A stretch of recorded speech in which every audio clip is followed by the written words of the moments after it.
देखो बच्चों, आज हम एक्सरसाइज 3.5 करेंगे 9th क्लास का। और ये दोनों मीडियम वालों के लिए, हिंदी और इंग्लिश दोनों मीडियम वाले देख सकते हैं। भले इंग्लिश में क्वेश्चन लिखा हुआ हो, लेकिन मैं समझाऊंगा तो हिंदी मीडियम वाले भी इसको कर सकते हैं आराम से। बोला, without performing long division determine which of the flowing rational number will have terminating decimal and which will be repeating 7/20, 4/50 और 13/250। तो इसको मतलब ये बोल रहा है कि बिना डिवाइड किए हुए आप बताओ कि ये नंबर रैशनल है या नहीं है।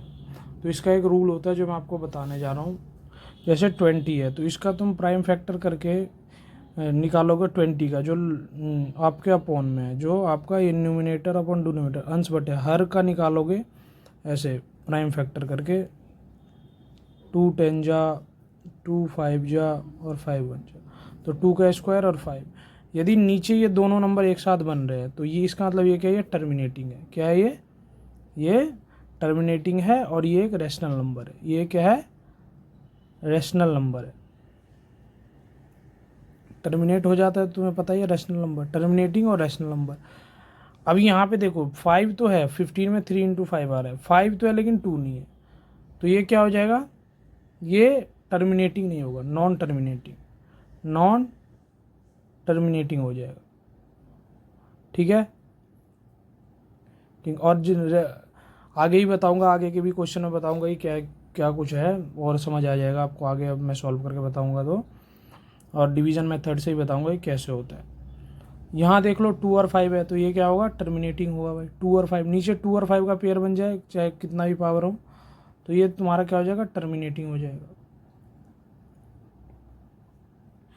उसके बाद आप देखो, perform the long division method 1/13 and repeating the block digit does the so cyclic properties 2/13, 3/13, 4/13। तो पहले हम 1/13 का निकालेंगे। कैसे निकालेंगे वो मैं बता रहा हूँ आपको, पूरा ही डिटेल में बताऊंगा।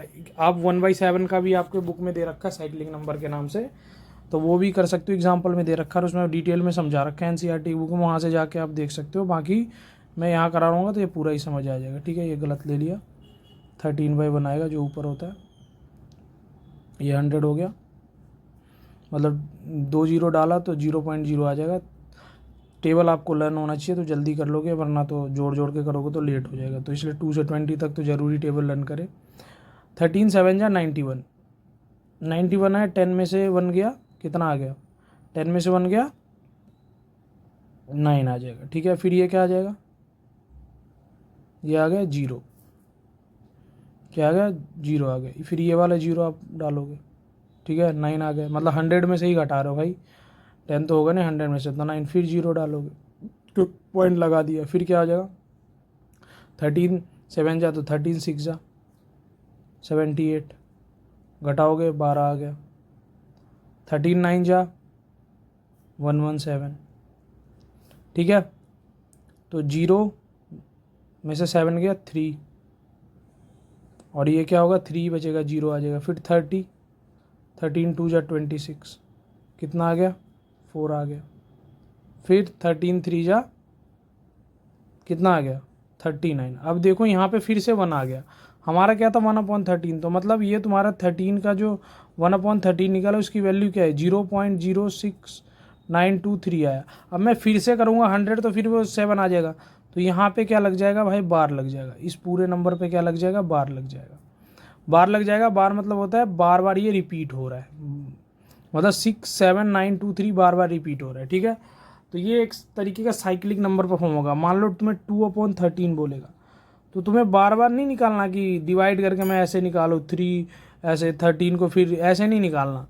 तुम्हें सीधा क्या करना, 2 को इस नंबर से मल्टीप्लाई कर देना, 0.06792 से इसको क्या करना, मल्टीप्लाई कर देना। तो इसको मल्टीप्लाई करोगे तो 3 2 जा 6, 2 2 जा 4, 9 2 जा 18, कैरी 1 आएगा, 6 2 जा 12, 6 2 जा 12, 13 आ जाएगा, 7 2 जा 14 और 15, तो ये क्या आ जाएगा, 0.015, मतलब मैं पूरा लिख देता हूँ, 0.0153846। ये साइक्लिक नंबर है, क्योंकि बार बार ये जो तुम्हें बार बार निकला, जब भी ऐसा मिले, 1/7 का भी ऐसा ही होता है, 1/7 हो, तुम्हें एनसीईआरटी में देखो, वो उसको चेक को आप क्या कर लोगे, 1/7 को चेक कर लोगे कैसे होता है। तो 3 का, तो 3 को भी मल्टीप्लाई करो किससे, पहले तुम इसको ऐसे भी लिख सकते हो, 1/2/13 है ना, तो तुम इसको ऐसे भी लिख सकते हो 1/13 इंटू में 3। तो 1/13 का वैल्यू क्या आ गया, 1/13 का वैल्यू आ गया भाई 0.076923। तो ये वाले नंबर को आप मल्टीप्लाई कर लोगे 3 से, ऐसे भी 4/13 है, तो 4/13 को क्या लिख सकते हो भाई, 1/13 इंटू में 4, और 1/13 की वैल्यू ये है, तो मल्टीप्लाई करके आप ये एक तरीके का साइक्लिक पैटर्न फॉलो कर रहा है। ठीक है, अब हम फोर्थ क्वेश्चन देखते हैं कि फोर्थ क्वेश्चन कैसे होता है भाई। ठीक है, फोर्थ क्वेश्चन देखो, आप इसमें बोल रहा है कि तुम्हें बताना है कि कौन सा नंबर रैशनल है, कौन सा इनरैशनल है। ठीक है, ये बताना है, और ये बताना है टर्मिनेटिंग, नॉन टर्मिनेटिंग, रिपीटिंग क्या है, ये सब बताना है आपको। देखो अंडर रूट, जो पहला क्वेश्चन है अंडर रूट 81 है, अंडर रूट क्या है 81 है, तो 81 का क्या फैक्टर बनता है भाई, 81 का प्राइम फैक्टराइजेशन करो, किससे करोगे, 3 से जा रहा है, डिविजिबिलिटी रूल जरूर देखना है जाके भाई। ठीक है, मैंने एक और, मेरा चैनल का नाम है JM के क्लासेस विद झा, उस पर विजिट करोगे तो उसमें डिविजिबिलिटी रूल है 1 से लेकर 25 तक का। ठीक है, उसमें जाके आप देखो तो उसमें क्लैरिटी हो जाएगी कि कैसे होता है।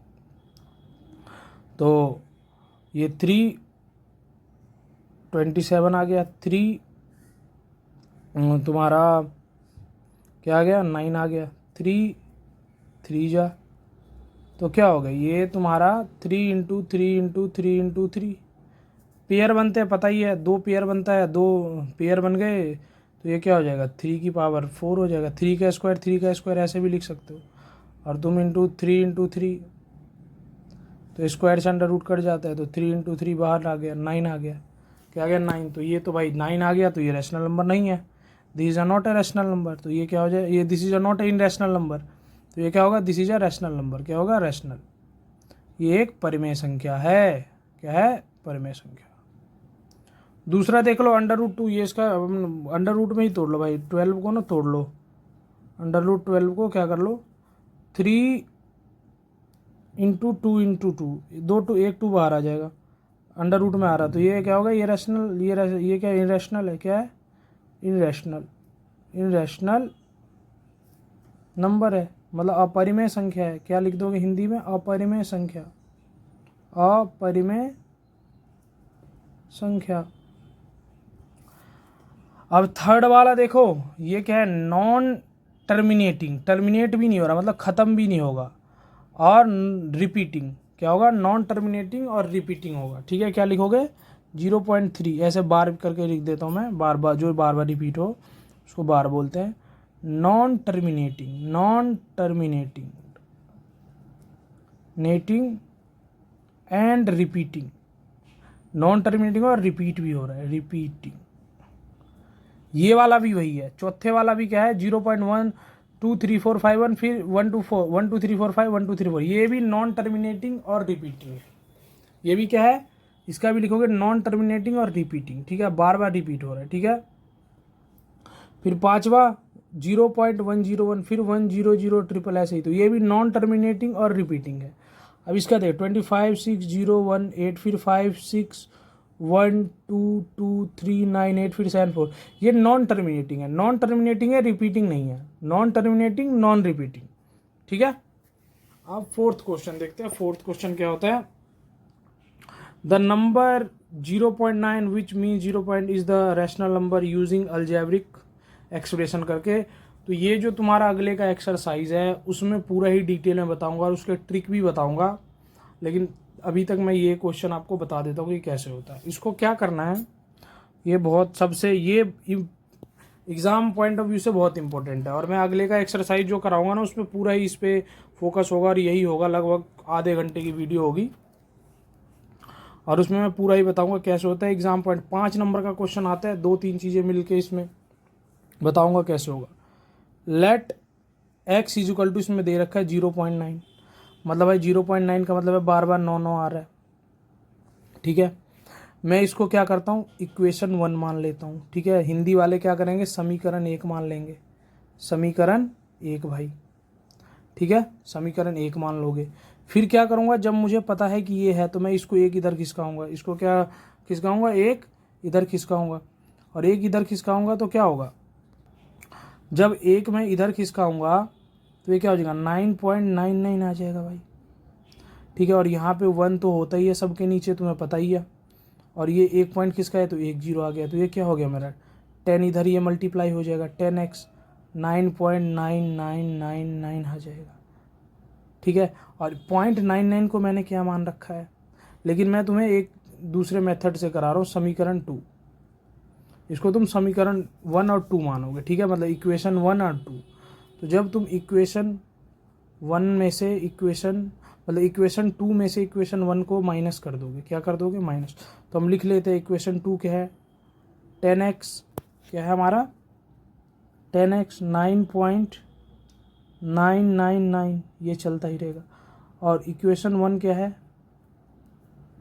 इक्वेशन 1 है हमारा क्या है, 0.999, भाई माइनस ही करना है, क्या हो जाएगा, 10x में से एक एक्स जाएगा तो 9x हो जाएगा, क्या आ जाएगा 9x, और ये क्या हो जाएगा, ये पूरा ही कट जाएगा इससे और बच गया 9, तो x इजिकल टू 9/9, ठीक है, ये क्या हो जाएगा, कट जाएगा, तो x की वैल्यू क्या आ गई, 1 आ गई, क्या आ गई, x की वैल्यू 1 आ गई, ठीक है। और आगे का एक्सरसाइज में और भी ज़्यादा है, और एक अभी 5th क्वेश्चन है वो भी देख लेते हैं।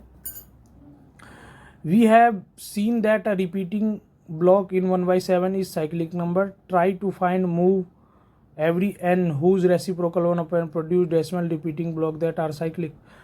तो ट्राई तुम्हें करना है ये क्वेश्चन, ये मैं तुम्हें नहीं बताऊंगा, ये तुम ट्राई करोगे और आंसर निकलेगा तो इस क्वेश्चन का आंसर कमेंट में दोगे, ये तुम्हें मैं होमवर्क देता हूँ, ठीक है, और नहीं होगा तो कमेंट कर देना, मैं बता दूंगा, ठीक है।